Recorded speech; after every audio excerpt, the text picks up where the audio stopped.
Welcome to KR engineering and career guidance YouTube channel subscribe చేయండి, like చేయండి, share చేయండి.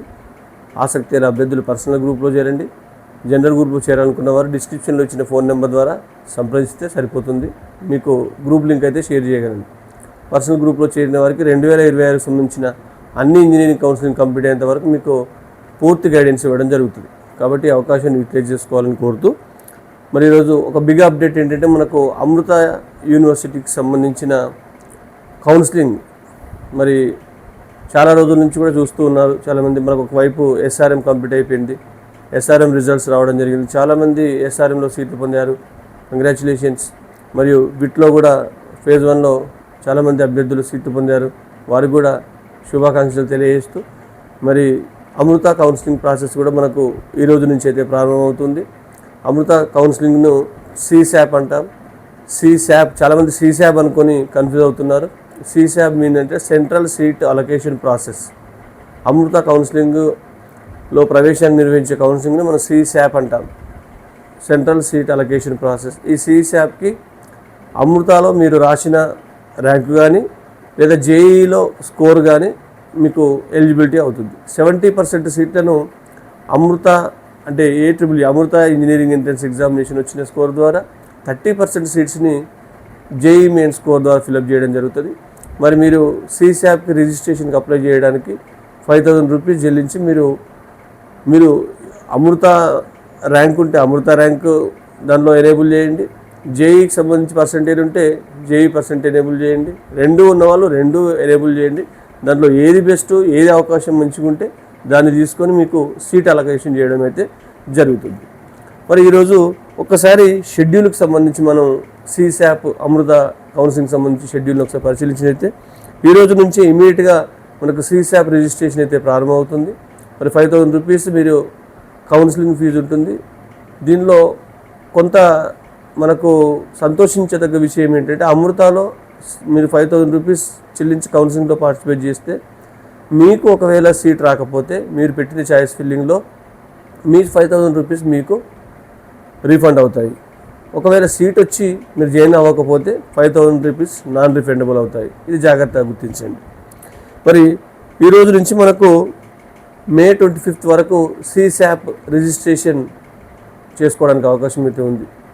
కాబట్టి అటు జేఈ స్కోర్ ద్వారా కానీ ఇటు అమృత ర్యాంక్ ద్వారా కానీ రిజిస్ట్రేషన్ చేసుకోండి. తర్వాత చాయిస్ ఫిల్లింగ్ కూడా మనకు సేమ్ రిజిస్ట్రేషన్ చేసుకోవాలి, చాయిస్ ఫిల్లింగ్ చేస్తాం. చాయిస్ ఫిల్లింగ్లో జాగ్రత్తగా చేయాల్సిన అవసరం ఉంది. మరి ఇక్కడ స్లాబ్స్ ఉంటాయి, మనకు విఐటీలో అయితే కేటగిరీస్ ఉన్నాయి, ఇక్కడ స్లాబ్స్ ఉంటాయి. మరి ఈ సంవత్సరం స్లాబ్స్ కూడా 4 నుంచి 5 స్లాబ్స్ పెరగడం జరిగింది. స్లాబ్ 1 అంటే scholarship 1, scholarship 2, scholarship 3, regular fee మరియు నాన్ స్కాలర్షిప్ అని 5 స్లాబ్స్గా మనం చేయడం జరిగింది. అంటే ఇక్కడ మన ర్యాంకును బట్టి ఏ స్లాబ్లో వస్తుంది, మనం చాయిస్ ఫిల్లింగ్లో పెట్టేటప్పుడు గుర్తుంచుకోవాల్సిన ప్రధానమైన అంశాలు ఏంటంటే ప్రధానంగా మీరు క్యాంపస్ కోరుకుంటున్నారా లేదా ఫైనాన్షియల్ అసిస్టెన్స్ అంటే మీరు ఫైనాన్షియల్గా అఫోర్డ్ ఎంతవరకు చేయగలుగుతారు అనే దానిపై కోరుకుంటున్నారా, మరి బ్రాంచ్ ఏదైతే మంచిది, లాంటి మూడింటిని జాగ్రత్తగా బ్యాలెన్స్ చేసుకొని చాయిస్ ఫిల్లింగ్ పెడితేనే మీకు అనుకున్న సీట్ అయితే వస్తుంది. మరి మనకు విఐటీ లాగా category 1, category 2, category 3, category 4, category 5 అట్లా పెట్టడానికి లేదు. మనం ఏదైనా ఒక స్లాబ్లో మీరు ఒక బ్రాంచ్కి సంబంధించి ఒక స్లాబు మ్యాక్సిమం స్లాబ్ పెట్టుకోవచ్చు. అంటే ఫర్ ఎగ్జాంపుల్ మీరు 3వ స్లాబ్ వరకే విల్లింగ్ ఉన్నారు. ఫర్ ఎగ్జాంపుల్ కోయంబత్తూర్ 3వ స్లాబ్ వరకే విల్లింగ్ ఉన్నారు. కోయంబత్తూర్ 3rd స్లాబ్ సిఎస్సి అంటే సిఎస్సిలో 3rd స్లాబ్ వచ్చే అవకాశం ఉంటేనే మీకు సీట్ వస్తుంది. ఒకవేళ 4th స్లాబ్ వచ్చే అవకాశం ఉండి మీకంటే తక్కువ ర్యాంక్ ఉంది మీరు పెట్టలేకపోతే మీకు రాదు. మీకంటే తక్కువ ర్యాంక్ ఉన్న వాళ్ళకు స్లాబ్ 4లో అంటే రెగ్యులర్ ఫీజులో సీట్ వచ్చే అవకాశం అయితే ఉంది. కాబట్టి ఇది గమనించాలి. అంటే మనం ఎంతవరకు అఫోర్డ్ చేయగలము, బ్రాంచ్ ఎట్లా ఉంటుంది, క్యాంపస్ ఏది చూజ్ చేసుకుంటాము, వీటిని బ్యాలెన్సింగ్గా చేసుకొని చాయిస్ ఫిల్లింగ్ అయితే చేసుకోండి. మరి కేఆర్ గైడెన్స్ మెంటర్షిప్లో ఉన్న వాళ్ళకు పూర్తి చాయిస్ ఫిల్లింగ్లో సపోర్ట్ అయితే చేయబడుతుంది. మీరు ప్రధానంగా ఏ స్లాబ్కి వెళ్తారో అనేది మీరు చెప్తే దాన్ని బట్టి ఆల్రెడీ మనం సిఎస్సికి సంబంధించి మిగతా వాటికి సంబంధించి ప్రయారిటీ ఆర్డర్ కూడా ఎట్లా పెట్టాలని గ్రూప్స్లో షేర్ చేశాను పర్సనల్ గ్రూప్లో. కాబట్టి మీరు పెద్దగా టెన్షన్ పడాల్సిన అవసరం లేదు. ఎక్కడ డౌట్ వచ్చినా మీరు ఈ అమృత కౌన్సిలింగ్ గురించి కాల్ చేయొచ్చు, మెసేజ్ చేయొచ్చు. మరి ఆల్రెడీ మనం ఇచ్చిన పర్ఫెక్ట్ ఆప్షన్స్ వల్ల ఎస్ఆర్ఎంలో కానీ ఈరోజు ప్రకటించిన ఎస్ఆర్ఎం కావచ్చు, విఐటీలో కావచ్చు చాలామంది మంచి సీట్లు అయితే సాధించగలిగారు. రేపు అమృతాలో కూడా మంచి బ్రాంచ్ల్లో మంచి సీట్లు మంచి స్లాబ్లో రావాలని కోరుకుంటూ ఉండడం జరుగుతుంది. మరి 28న మీకు 25th వరకు లాస్ట్ డేట్ ఉంది. 28న మీకు ట్రయల్ అలాట్మెంట్ ఉంటుంది, అంటే జస్ట్ మాక్ అలాట్మెంట్ లాగా అన్నట్టు. మాక్ అలాట్మెంట్ తర్వాత కూడా మీరు మళ్ళీ చాయిస్ ఫిల్లింగ్ చేసుకోవచ్చు అనమాట. తర్వాత క్లోజింగ్ ఎడిట్ చేసుకోవడానికి మనం లాస్ట్ 30th, అంటే టోటల్గా చాయిస్ ఫిల్లింగ్ మనకు 30th లాస్ట్ డేటు. ఫస్ట్ రోజున మీకు అలాట్మెంట్స్ వస్తాయి. రౌండ్ 1 అలాట్మెంట్స్ అమృతాకు సంబంధించి June 1st వస్తాయి. June 2nd మరి ఎవరైతే సీట్ రాలేదో వాళ్ళు కొత్తగా ఇంకెవరైనా కౌన్సిలింగ్లో పార్టిసిపేట్ చేసేది ఉంటే కూడా June 2nd నుంచి మళ్ళీ సెషన్ 2 అంటే phase 2కి పార్టిసిపేట్ చేయొచ్చు. మరి సీట్ రావడం ఆటోమేటిక్గా మీరు డైరెక్ట్గా phase 2 కూడా మీరు వెళ్ళిపోవడం జరుగుతుంది, అంటే ఆటోమేటిక్గా ఫర్దర్ రౌండ్ కూడా వెళ్ళడం జరుగుతూ ఉంటుంది. మరి వీళ్ళకు ఈ లాస్ట్ డేట్, మరి సీటు అలాట్ అయిన వాళ్ళు ₹1,00,000 IAF కట్టాల్సి ఉంటుంది, ఇనిషియల్ అమౌంట్ ఫీజు అని. మరి ఇనిషియల్ అమౌంట్ ఫీజుని మీరు June 8th ఫీజు పే చేస్తేనే మీకు సీటు కన్ఫర్మేషన్గా ఉంటుందన్నమాట. తర్వాత 10th June మీకు మళ్ళీ phase 2 CSAP క్లోజింగ్ డేట్, అంటే అప్పటి వరకు 10th to June 10th వరకు మీరు CSAP phase 2కి సంబంధించి, phase 1లో అలాట్ అయిన ఫీజు కట్టారు ఆల్రెడీ, phase 2కి సంబంధించి చాయిస్ ఫిల్లింగ్ లాస్ట్ డేట్ ఉంది. 12th మీకు June 12th phase 2 అలాట్మెంట్స్ రాబోతున్నాయి అమృతకు సంబంధించి. 13th మళ్ళీ మీకు phase 1లో phase 2లో రాని వాళ్ళు మళ్ళీ phase 3 అనం దీన్ని మాపప్ కౌన్సిలింగ్ లేదా స్పాట్ కౌన్సిలింగ్ అని పిలవడం జరుగుతుంది. దానిలో కూడా మీరు పార్టిసిపేట్ చేయొచ్చు, కొత్త వాళ్ళు పార్టిసిపేట్ చేయొచ్చు, ఆల్రెడీ ఉన్నోళ్ళు దాంట్లోకి టెర్మినేట్ అవ్వడం జరుగుతూ ఉంటుంది. మరి దీనికి సంబంధించి కూడా టోటల్గా మనకి అన్ని దాంట్లో ఆల్రెడీ మనం FAF పార్షియల్ అమౌంట్ ఫీజు అయితే కట్టాం, మరి ఇనిషియల్ అమౌంట్ ఫీజు కట్టాం కాబట్టి మళ్ళీ మిగతా ఫీజు మనం కట్టడానికి టోటల్ ఫీజు కట్టే June 19th టోటల్ అమౌంట్ మనం పే చేయాల్సి ఉంటుంది. అమృతకు సంబంధించి మీకు ఏ స్లాబ్లో అయితే వచ్చిందో ఆ slab fee total amount pay చేయాల్సి ఉంటుంది. తర్వాత మీకు మాపప్ అలాట్మెంట్ అంటే స్పాట్ అలాట్మెంట్స్, ఎవరైనా సీట్లు మిగిలితే దానిలో ఉన్న వాళ్ళకి అలాట్మెంట్స్ వస్తాయి. తర్వాత వాళ్ళు కూడా టోటల్ ఫీజు చెల్లించడానికి July 1st వరకు, మాపప్ రౌండ్లో కూడా ఎవరికైనా సీట్లు వస్తే వాళ్ళు July 1st ఫీజు అయితే చెల్లించవచ్చు, ఫుల్ ఫీజు చెల్లించాలి. టోటల్గా కౌన్సిలింగ్ ప్రాసెస్ మనకు July 1st అయితే కంప్లీట్ అయిపోతుంది. July 15th నుంచి మీకు అమృత క్లాసెస్ అయితే ప్రారంభమవుతాయి. ఇది టోటల్గా అమృత యూనివర్సిటీకి సంబంధించిన షెడ్యూల్. మరి అమృతకు సంబంధించి మీకు ఎక్కడెక్కడ క్యాంపస్లు ఉన్నాయంటే మీకు తెలుసు. ఫస్ట్ కోయంబత్తూరు ఉంది, తర్వాత బెంగళూరు ఉంది, అమృతపురి ఉంది, చెన్నై ఉంది, మనకు అమరావతి ఉంది, తర్వాత నాగర్కోయిల్ ఉంది, నెక్స్ట్ ఫరీదాబాద్ ఉంది, హరిద్వార్ ఉంది. టోటల్గా 8 క్యాంపస్ ఉన్నప్పటికీ మనం ప్రధానమైన క్యాంపస్గా ఒక 5 క్యాంపస్ని ప్రయారిటీ ఇస్తాం. ఈ ప్రయారిటీలో కూడా మీరు ఫస్ట్ ప్రయారిటీ కోయంబత్తూరుకి ఇవ్వచ్చు, top 1 campus. Next top 2 priority బెంగళూరుకి ఇవ్వచ్చు, టాప్ 3 ప్రయారిటీ అమృతపురికి ఇవ్వచ్చు, టాప్ 4 ప్రయారిటీ చెన్నైకి ఇవ్వచ్చు, టాప్ 5 ప్రయారిటీ ఆంధ్రప్రదేశ్ అమరావతికి ఇవ్వచ్చు. మిగతావి ఖచ్చితంగా సీట్ కావాలనుకున్న వాళ్ళు నాగర్కోయిల్ కానీ లేదా హరిద్వార్ కానీ వాటికి వెళ్ళాల్సి ఉంటుంది. కంపల్సరీ కావాలనుకుంటే దాంట్లో ఫీజు కూడా తక్కువనే ఉంటుంది. ఫీజు వివరాలు కూడా మీకు అందించడం జరుగుతుంది. మరి ఒక్కసారి లాస్ట్ ఇయర్కి ఈ ఇయర్కి కొంతవరకు ఫీజెస్ కూడా మనకు చేంజ్ అయినాయి. అంతకుముందు స్కాలర్షిప్ 1, స్కాలర్షిప్ 2, స్కాలర్షిప్ 3, అంటే slab 1, slab 2, slab 3 plus non scholarship ఉండేది. ఈ సంవత్సరం మరొక స్లాబ్ నుంచి మనకు స్కాలర్షిప్ 1 అంటే slab 1, scholarship 2 slab 2, scholarship 3 slab 3, next regular fee plus non scholarship fee, అట్లా 5 స్లాబ్లుగా పెట్టారు. మరి స్కాలర్షిప్ 1 ఫీ 2 ఫీ ఏంటి సార్ ఇదంటే మనకు ఫీజులో కొంత రాయితీ అనేది రావడం జరుగుతుంది. ఇది అందరికీ వస్తుంది. అంటే మనకు ర్యాంకు మంచిగా ఉంటే స్లాబ్ 1లో దొరుకుతుంది. సేమ్ వీటిలాగా ర్యాంక్ మంచిగా ఉంటే కేటగిరీ 1 లాగా కేటగిరీ 1లో దొరుకుతుంది. మరి ఇక్కడ కేటగిరీ బదులు స్లాబ్ అనే పేరు మార్చడం జరిగింది అమృతకు వచ్చేసరికి. మరి ఒక్కసారి మనం ప్రధానంగా ఈ బ్రాంచెస్ చూసినట్లయితే మనకు టోటల్గా ప్రధానమైన బ్రాంచ్లు ఏమిటి, కోయంబత్తూరు కానీ బెంగళూరు కానీ అమృతపురిలో కానీ ఒక్కసారి ఈ ఎట్లా ఉంది ఫీజులను చూసినట్లయితే ఫస్ట్ స్కాలర్షిప్ 1 అంటే స్లాబ్ 1లో 1.5 lakhs ఉంది, స్లాబ్ 2లో 2.5 lakhs ఉంది, జస్ట్ కోయంబత్తూరులో 2.75 ఉంటుంది స్లాబ్ 2లో. అయితే నేను ఈ 3 బ్రాంచెస్ గురించి చెప్తున్నాను. టాప్ బ్రాంచెస్ ఏంటి కోయంబత్తూరు, బెంగళూరు, అమృతపురి.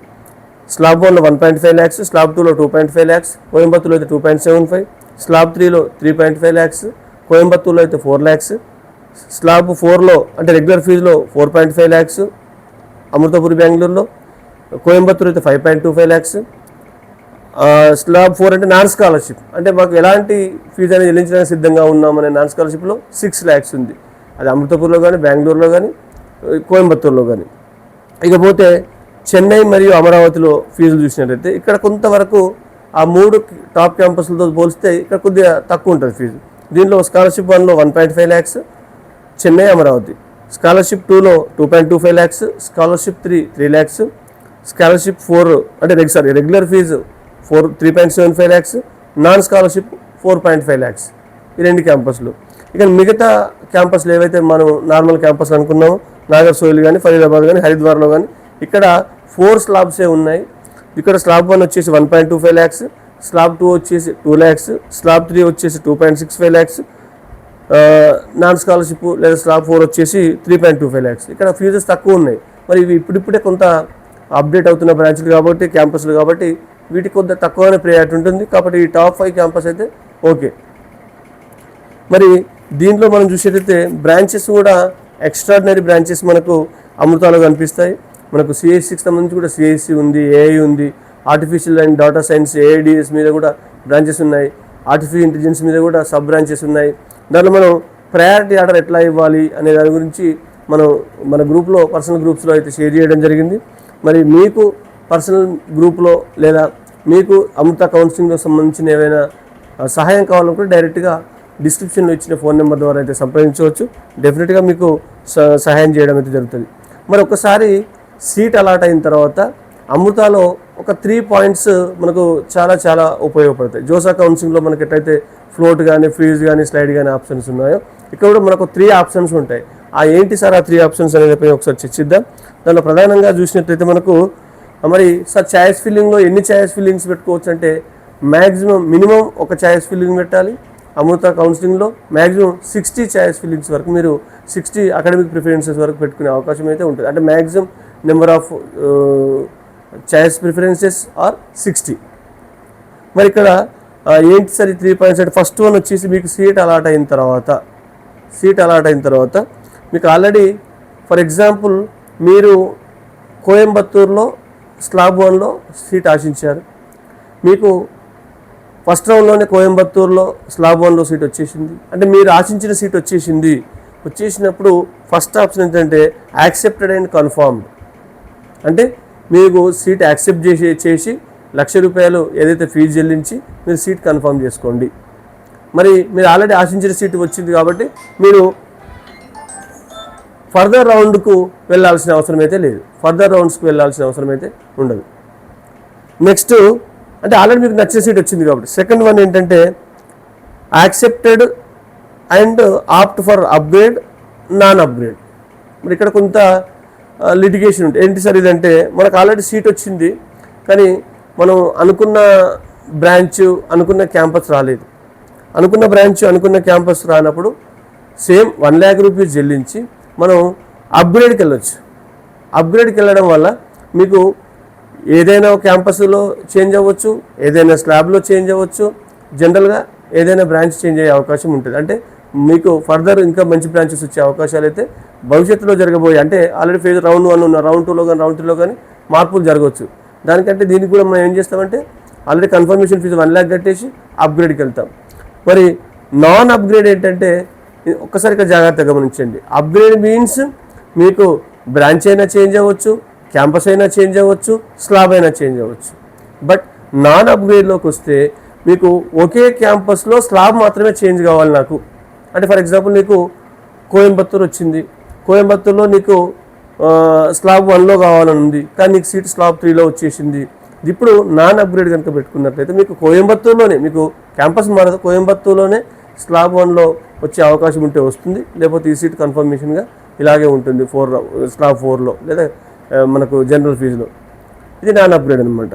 మరి కాబట్టి ఇలా కాకుండా మీరు ఎక్కడ సీట్ రాలేదు, కంప్లీట్ అయిపోయింది, సీట్ రాని వాళ్ళు డెఫినెట్గా వాళ్ళు మళ్ళీ రెండవ కౌన్సిలింగ్లో మళ్ళీ వాళ్ళకు అవకాశం ఉంటుంది. మరి రెండవ కౌన్సిలింగ్ అంటే రౌండ్ 2లో అవకాశం ఉంటే రౌండ్ 2లో వాళ్ళు పెట్టుకోవచ్చు. రౌండ్ 2లో మనం న్యూ రిజిస్ట్రేషన్స్ కూడా యాక్సెప్ట్ చేస్తారు. ఒకసారి మనకు ఇప్పుడు రిజిస్ట్రేషన్ చేసుకోలేదు, రౌండ్ 2లో న్యూ రిజిస్ట్రేషన్ కూడా యాక్సెప్ట్ చేస్తారు. కానీ న్యూ రిజిస్ట్రేషన్స్